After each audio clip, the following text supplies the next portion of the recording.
Ada waktu kan bisa buat banyak. Saya itu kan dari kecil memang sudah ikut papa saya kan.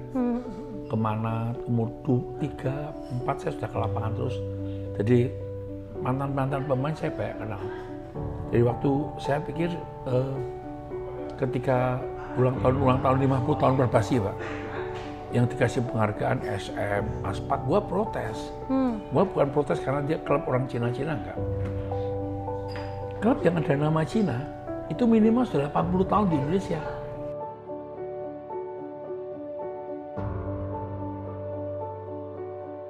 Tapi sebenarnya Suk banyak yang belum tahu nih sosok Susuk sendiri di balik kesuksesan bola basket Indonesia sekarang. Kita pengen dengar juga ceritanya perjalanan Susuk dari pertama bisa akhirnya jadi ketua umum Perbasi Pusat sampai 2 periode ini. Gimana sih kecintaan Susuk sama bola basket sendiri? Sukses itu aku enggak mau bawa kesuksesan karena diri saya enggak, sangat tidak setuju saya. Saya berpikir kesuksesan ini karena dari tim Perbasi, juga dari masyarakat yang sudah mulai bergerak menuju pengen prestasi bola basket naik lebih tinggi kan. Jadi yang saya harap jangan sampai ada mengkultuskan, saya nggak mau sih. Tapi saya tahu kalau saya lahir dari keluarga basket, saya dibesarkan di keluarga basket, saya tahu basket sejarah tahun berapa saya tahu. Tadi saya lahir dianggapnya lahir di lapangan, gede di lapangan. Saya berbuat sesuatu ya pengen. Kenapa nggak mau berbuat untuk bangsa kita gitu? Betul. Saya mulai jadi pelatih di daerah, mulai jadi pengurus, jadi pelatih, akhirnya jadi ketua. Itu mulainya dari tahun berapa Suk kira-kira Susuk mulai masuk ke dunia kepengurusan basket gitu? Saya kepengurusan basket di daerah mulai sudah hampir 40 tahun. 40 tahun. Umur 20 lebih saya sudah. Hampir setengah abad. Lebih, saya waktu umur 17 saya sudah menjadi pelatih. Di mana Suk itu Suk? Semarang. Di Semarang. Jadi saya kenapa jadi pelatih ketika umur 17, saya ikut di timnas pelajar, pulangnya pelatihnya ngomong sama saya, kamu nggak cocok jadi pemain. Ini saya, terus dia bilang, kamu lebih baik jadi pelatih apa jadi wasit? Ketika saya baru jadi pemain nasional, di pelajar dikasih tahu nggak cocok jadi pemain nasional, rasanya kayak kan disambar petir. Tapi saya setelah berpikir 3 kali, ada benarnya. Lihat postur tubuh saya gemuk, ngapain saya paksain? Saya merubah segera jadi pelatih. Yang penting masih kecintaan masih Susuk di basket. Masih di basket. Nah, ternyata menjadi pelatih adalah bagian dari saya. Dari kecil pengen jadi guru.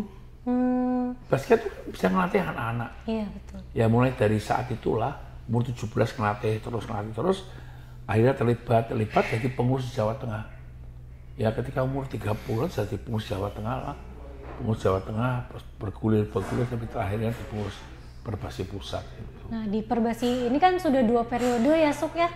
Dan syukur kemajuan basket Indonesia juga sekarang pesat banget. Apa sih yang paling berkesan Suk buat Susuk selama masa jabatan 2 periode ini? Masa jabatan 2 periode ini saya melihat basket itu ada 5 hal yang mesti harus kita, kalau saya boleh ngomong 5 hal ya. 1, ketua basket harus punya keuangan. Ini nggak bisa dipungkiri ya. Iya. Ketua basket itu harus juga punya mungkin kekuatan di masyarakat. Ketua basket juga harus punya link yang kuat. Ketua basket kalau bisa punya waktu. Dan ketua basket harus tahu bola basket itu apa. Kalau 5 hal ini tidak dijalankan, menurut aku akan sulit. Yang tadi saya sebutkan pertama, harus punya uang. Yang namanya denikustasi pasti nggak ada uang. Tapi kenapa bisa berjalan dengan keuangan yang kita untuk FIBA Asia buat dunia? Karena teman-teman yang cinta basket support. Jadi nggak perlu ketua basket harus punya duit, tapi yang penting bisa mendatangkan uang itu menjalankan programnya. Itu dari link juga ya, dari link yang besar. Dari kepercayaan orang-orang ke Susuk. Iya, saya kan ambil contoh berapa orang-orang yang di luar ini kan support, dananya cukup gede kan. Pemerintah lagi. Nah, pemerintah itu kan hubungannya dengan kekuasaan kan. Yeah. Pemerintah berhubungan dengan power istilahnya. Saya juga bukan orang yang hidup di pemerintahan. Tetapi saya punya Bu Sekjen, Bu Nirmala yang memang kuat di situ. Punya lingkaran-lingkaran itu yang bisa dia kerjakan. Jadi kalau Perbasi sukses bukan karena dari negosiasi, tapi dari teman-teman semua yang dari Perbasi. Yang ketiga, saya tadi katakan, kalau mau sukses harus punya link kuat. Link kuat itu penting. Kita kontak dengan berhubungan dengan luar negeri, dengan FIBA, dengan apa, dengan orang bola basket seluruh Indonesia. Bagaimana kita bisa punya link kuat? Kalau kita bisa mempersatukan Indonesia menjadi satu. Tapi apa sih selain kecintaan Susuk ini sama bola basket dari dulu, dari 17 tahun bahkan sudah jadi pelatih, sampai sekarang Susuk masih mau mengurus, sampai seumur segini masih mau mengurus organisasi sampai Perbasi Pusat? Kadang-kadang mungkin orang pikir saya nggak tahu diri ya, sampai sekarang umur 67, 68. Sebetulnya saya boleh ngomong, saya melihat banyak anak muda yang hidupnya hancur. Saya dulu adalah seorang pendeta di gereja. Saya melihat sesuatu melalui bola basket ini bisa menangkan banyak anak. Anak-anak muda ini kalau main basket, dia akan terhindar dari banyak namanya narkoba, terhindar dari kehidupan pergaulan yang benar.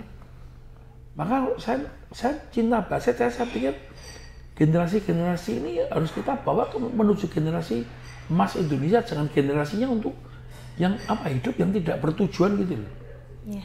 Saya bertahan sampai sekarang karena saya tahu selama saya di Perbasi saya bisa memengaruhi bagaimana anak muda untuk tidak salah jalan. Itu pemikiran saya. Tapi yang lebih penting kan basket ini nggak cuma cita harus menyelamatkan orang, tapi harus juga meningkatkan prestasi kan. Yeah. Nah itulah yang harus kita kerjakan. Yang Perbasi sekarang kerjakan bersama teman-teman yaitu mempersiapkan landasan pesawat. Saya ini mempersiapkan landasan pesawat. Ketua yang akan datang, tolong beli pesawat. Jadi Susuk ngebangun rangka pesawatnya dulu, setelah itu? Saya bangun landasan ini, lu beli pesawat. Oh iya. Jangan kamu beli kapal laut. Nggak cocok? Minta maaf ya. Kalau aku sudah bangun landasan ini, kamu beli kapal laut.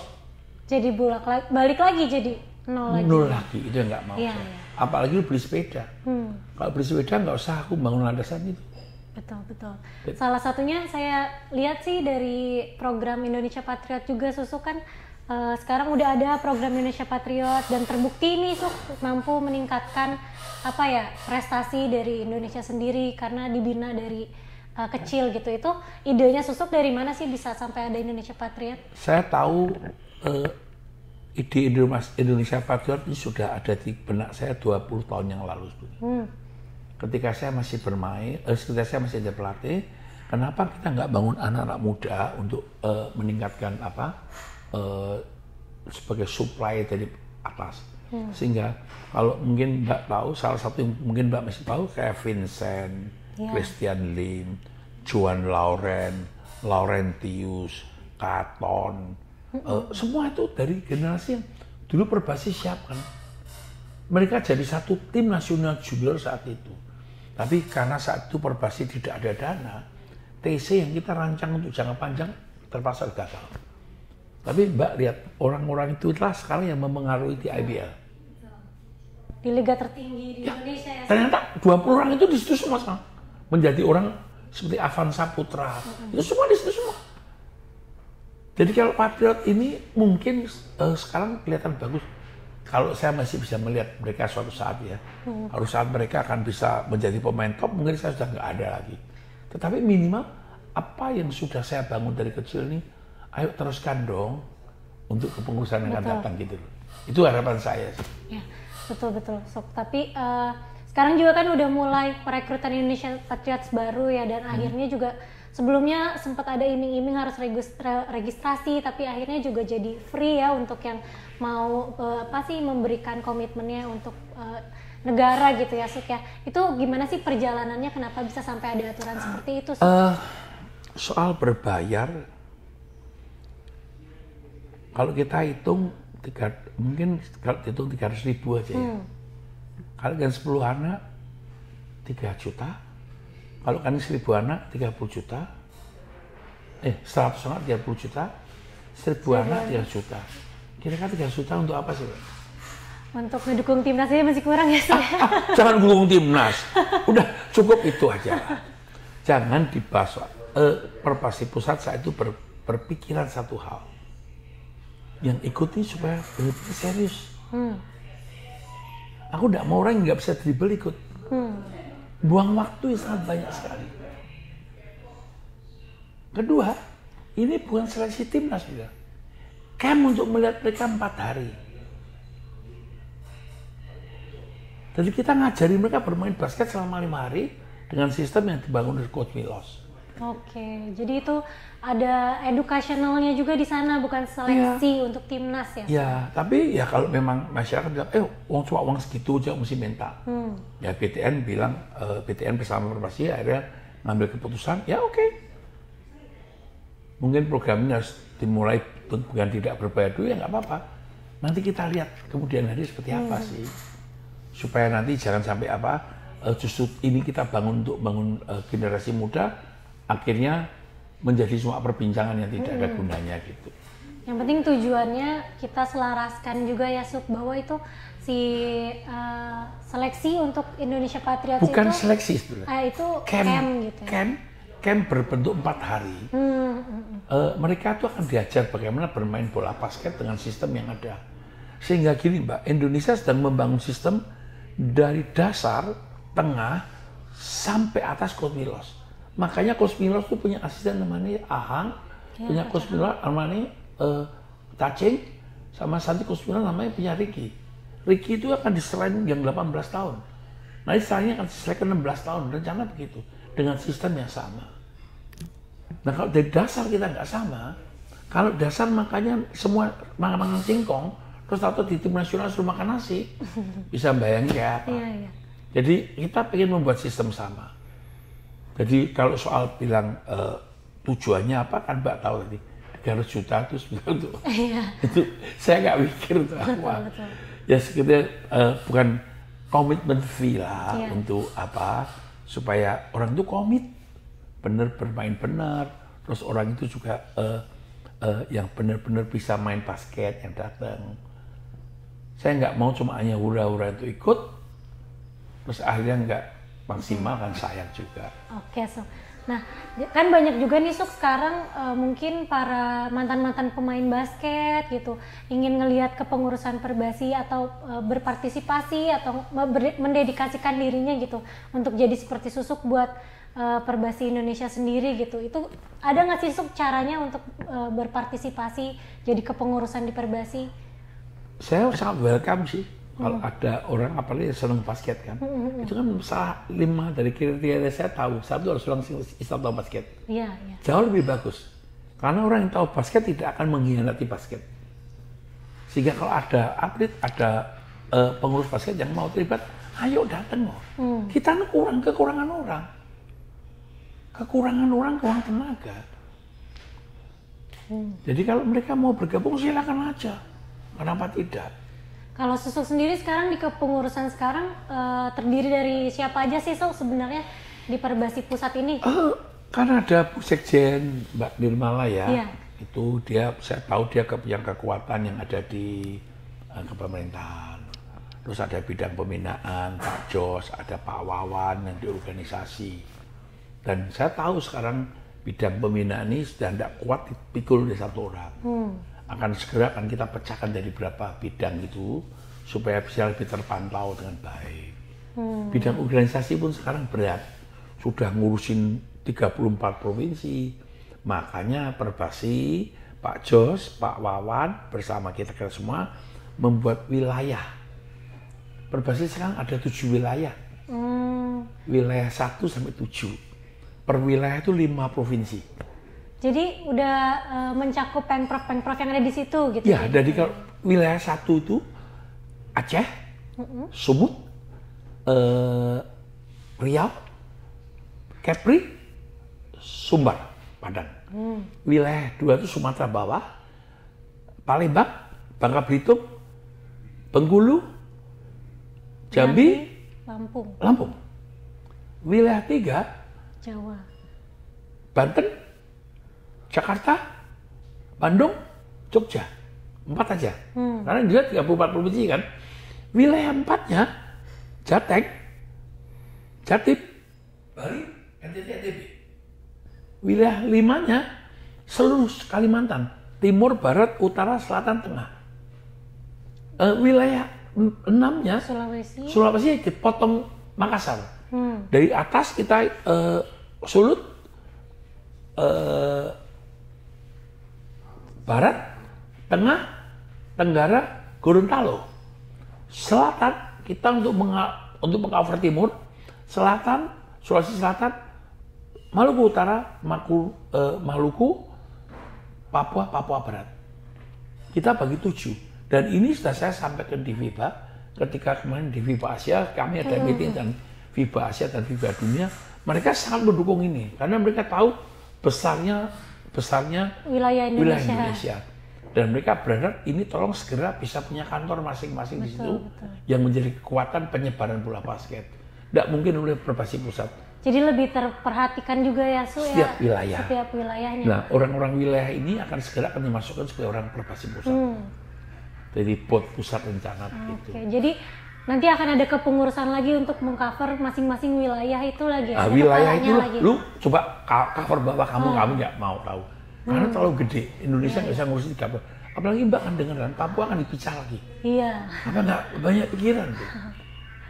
Tapi berarti akan ada yang mengkepalai tiap wilayah itu ya? Sudah ada. Oh, sudah ada. Jadi wilayah 1 itu oleh Pak Darsen dari Sumut, wilayah 2 oleh Pak Joni dari Jambi, wilayah 3 itu Pak Kupu dari Jogja, wilayah 4 oleh Kostri itu mantan pemain nasional Triatnyana, wilayah 5 itu Ongki dari Kalimantan Barat, wilayah 6 itu si Arthur Wungan dari Manado, dan wilayah 7 itu yang pegang Wahyu.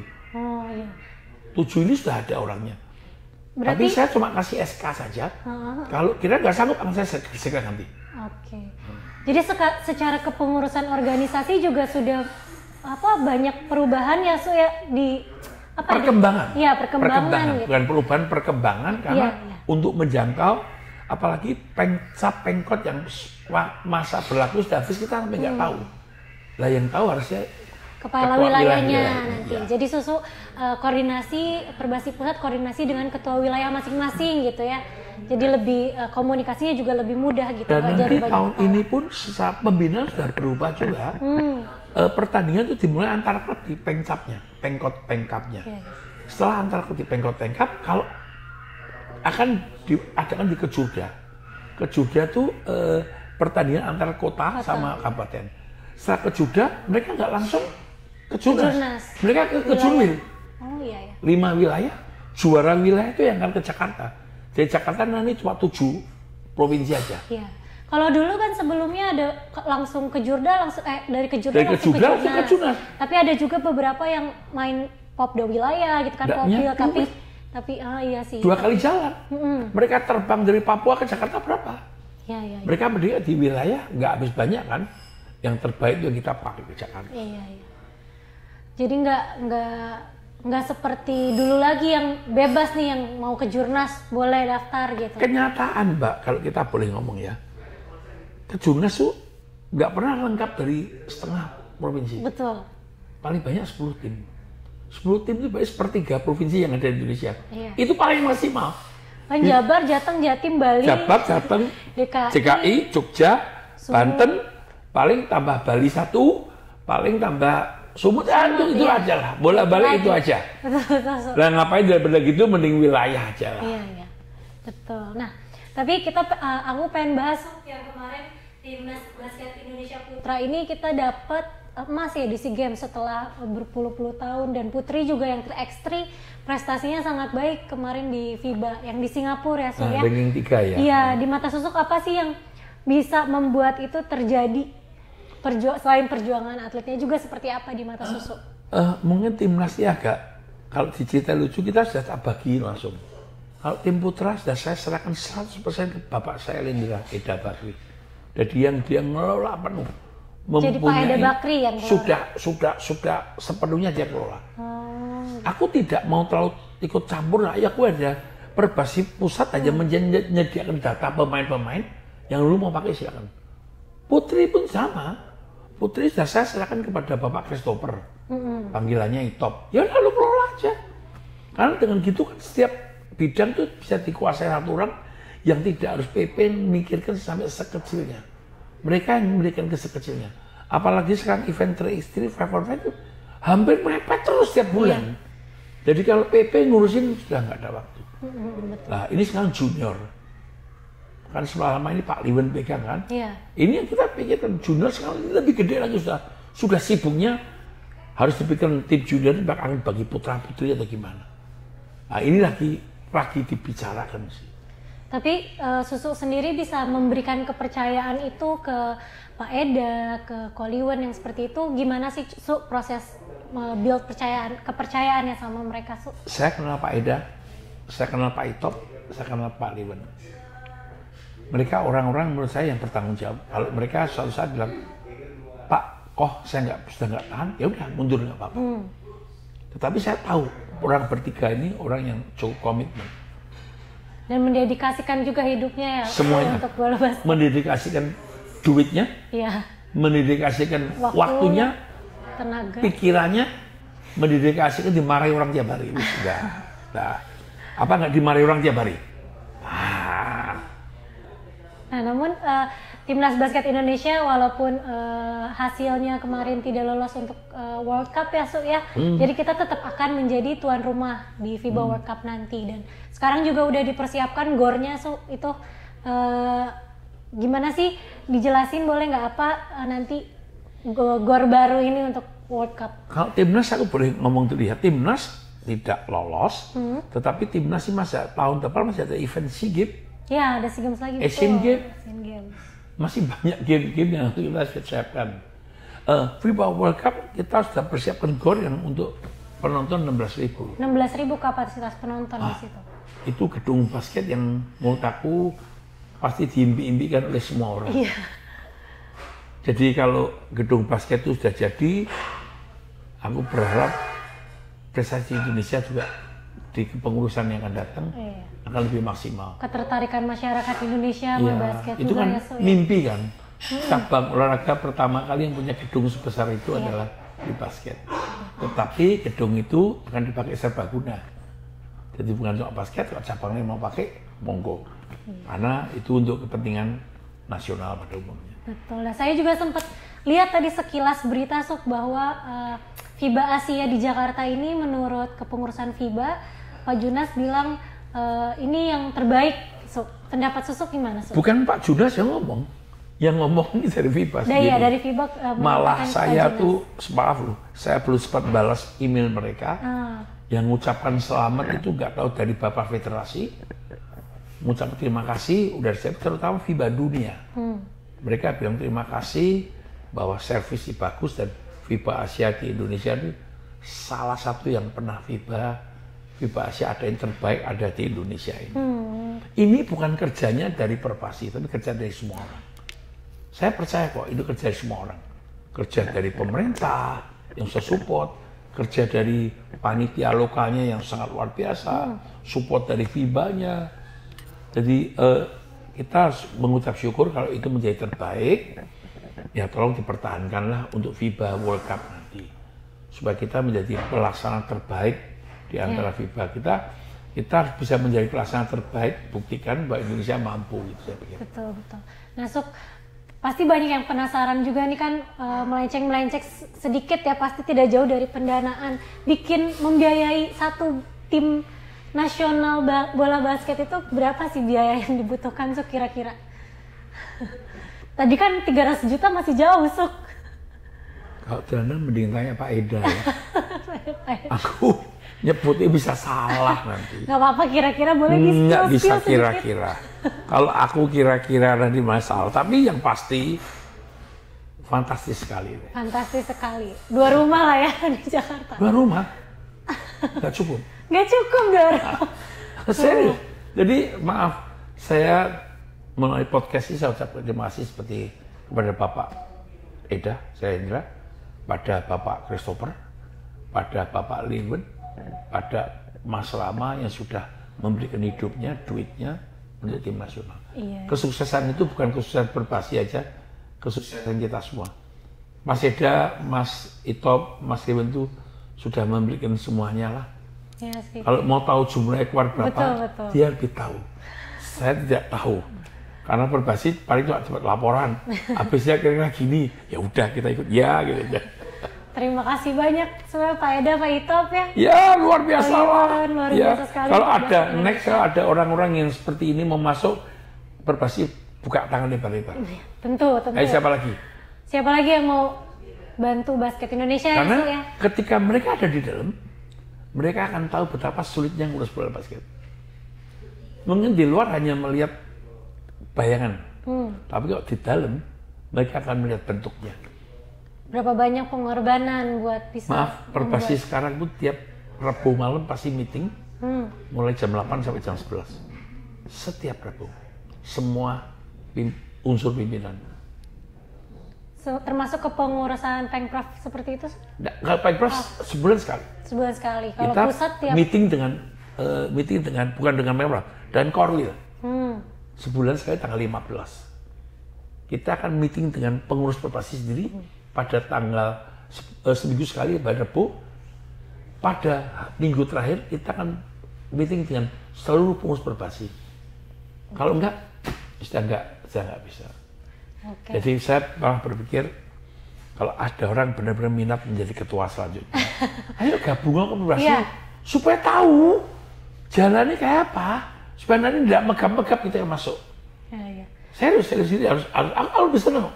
Kalau ada yang mau serius, welcome. Betul. Maksudnya saya sudah 2 kali mau 3 kali ya enggak lah. Kalau misalkan memang Susu masih mau dan menjadikan ini terbukti. Di masa jabatan Susu terbukti. Saya percaya yang tahu terbukti apa tidak hanya Tuhan Gusti Allah yang tahu. Dan para yang ngelihat Susu prestasi juga Ya, Indonesia. prestasi itu dilihat bukan karena cuma pujian, juga omelan-omelan itu yang membuat saya berprestasi. Membuat saya berprestasi. Karena orang yang ngomel itu berarti senang basket. Gitu aja. Oke, jadi jadikan kritikan dijadikan semangat juga ya. Saya punya prinsip, Mbak. Ketika kritikan itu seperti orang dilempari batu bata. Ketika batu bata itu saya balikkan ke mereka, kepala saya pinjol, kepala dia pinjol. Tapi ketika batu bata itu tidak saya balikkan, saya tumbuk menjadi satu rumah, orang yang lempar itu akan diam sendiri. Setuju nggak, Mbak? Betul, yang dia lempar batu bata itu jadi rumah, itu cukup lah. Jadi sampai aja. Jadi nggak perlu, malah berbantah-bantah, jangan. Tidak akan selesai ya, Suk ya, kalau misalkan terus Saya sangat mencintai orang yang tidak senang sama saya. Itu prinsip hidup saya. Oke. Tapi Suk, saya mau tanya nih soal Derek Michael. Ini sosok pertama yang sangat menonjol dan darah asli Indonesia, bahkan dia berbahasa, ibunya bahasa Indonesia gitu ya. Ada nggak sih program sendiri untuk menciptakan Derek Michael selanjutnya? Ibunya tuh orang Indonesia? Iya. Bukan berbahasa Indonesia, orang Indonesia. Orang Indonesia, maksudnya bahasa ibunya juga kan dia? Bahasa Indonesia, fasih gitu. Indonesia mungkin cukup banyak loh. Cuma kan kita kadang-kadang nggak tahu kan. Ketika Indonesia selesai dari Filipina menang, mulai muncul anak-anak seperti itu. Mbak mungkin nggak kurang tahu, ada satu anak dari Serbia, 100% Indonesia papa mamanya. Oh iya, tapi tinggal di Serbia. Nah sekarang lagi pulang. Umur 16. Oke. Ada satu lagi, papanya Prancis, Bali, anaknya tinggal ikut Prancis di Prancis, juga lagi balik. Ada satu lagi dari New Zealand, sudah masuk ke namanya. Saya kira ini pasti tumbuhan banyak. Indonesia kalau pengen lebih maju, kita harus belajar seperti Cina. Tim Cina nih. Satu-satunya tim yang nggak bawa pemain naturalisasi ya yang tim Cina. Iya betul. Tapi mereka ngomong, liganya dia CBA, itu pakai pemain asing banyak. Jadi belajar dari pemain asing di situ ya? Jadi saya berpikir gini, orang-orang sering dari Michael harus kita ciptakan. Marcus Bolden ini membantu kita sangat banyak. Tapi kan tidak bisa every time kita mendatangkan Marcus Bolden yang lain. Betul. Yang harus ganti paspor, ganti ini selama betapa sulitnya. Indonesia mendapat Marcus Bolden ini satu anugerah. Betul. Yang sangat luar biasa. Sorry ya, dia sangat cinta Indonesia. Aku tahu dia ketika sakit pun masih mau turun di lapangan. Susah dapat orang seperti dia. Dia berbaur dengan anak Indonesia bebas saja. Tapi kan itu bukan itu solusi sementara. Betul. Bukan solusi untuk long time. Kita harus menyiapkan orang Indonesia itu untuk kita kirim ke luar negeri seperti Derek Michael supaya Indonesia di sana. punya anak-anak muda seperti Derek Michael yang banyak. Ya, ya. Ini waktunya. Jadi memang menimba ilmu, apalagi bola basket ya Suk ya, memang belajar ke luar negeri itu salah satu faktor yang sangat membantu. Yang membantu supaya bukan gini. Bukan Indonesia nggak bisa menciptakan. Kita harus jujur aja. Kompetisi kita belum memenuhi setahun bisa sampai 80 game satu anak. Harus kita ngomong. Kalau gamenya cuma main 20 game, 30 game, mau lawan Filipina, mimpi. Ya, jam terbangnya juga masih sangat. Mereka sudah main 80 game setahun. Tapi anak-anak ini kita di luar negeri mereka dapat game yang banyak. Ya. Dan ambil contoh orang yang tinggi. Kenapa Derek Michael maju? Karena Derek Michael di sana ketemu orang yang size tubuhnya sama. Kalau dia di Indonesia ketemu 170, ini masuk, gitu masuk, gitu masuk, nggak ada usaha. Ya. Manusia itu diciptakan ketika menghadapi kesulitan, dia akan bertumbuh cara berpikiran, cara bermainnya. Derek Michael sudah berpikir nggak bermain seperti orang Indonesia.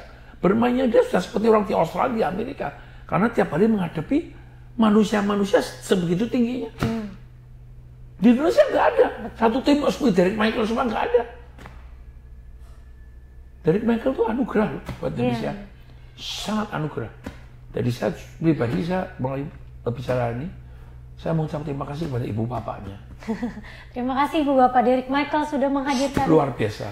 Michael. Satu sosok ya bagus. Malah FIBA ketika kemarin di FIBA saya ngomong, Derek jangan sering pulang ke Indonesia terus. Biar belajar aja di sana. Biar di luar, ketika pakai kita suruh pulang. Karena supaya mereka mendapat liga-liga yang baik di situ. Itu FIBA ngomong, sayang sekali. Iya, iya.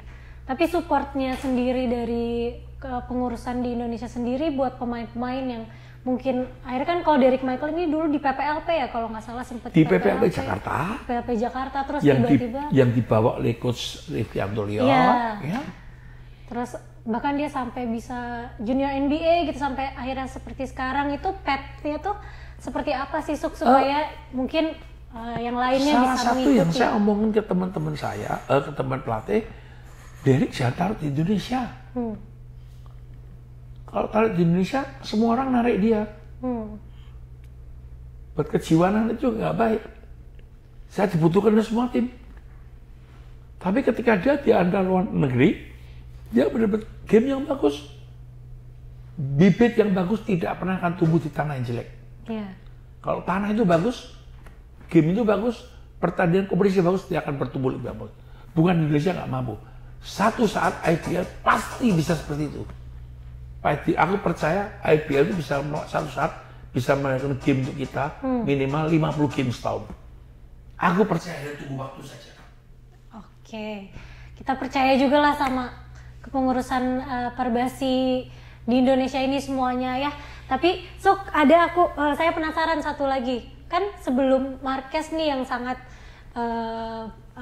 sangat mencintai Indonesia, kita sempat dengar juga nama Lester Proper dan pemain-pemain naturalisasi lainnya gitu ya. So, itu mereka apa kabar sih sekarang? Apakah masih di Indonesia atau akan ada prospek kedepannya juga untuk timnas sendiri? Kalau kita cinta Lester, kalau kita cinta Bolden, kalau kita cinta Kimberly, jangan mereka tinggal di Indonesia.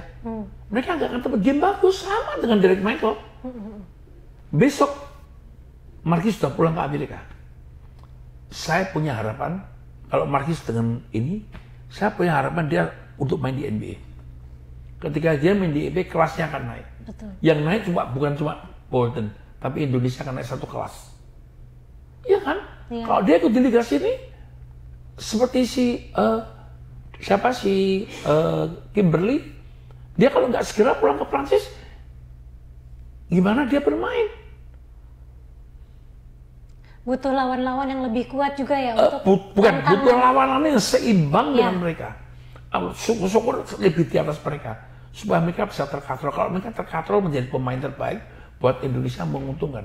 Kita percaya di Indonesia belum siap untuk menjadikan mereka main di sini dengan lawan-lawan yang seimbang dengan dia.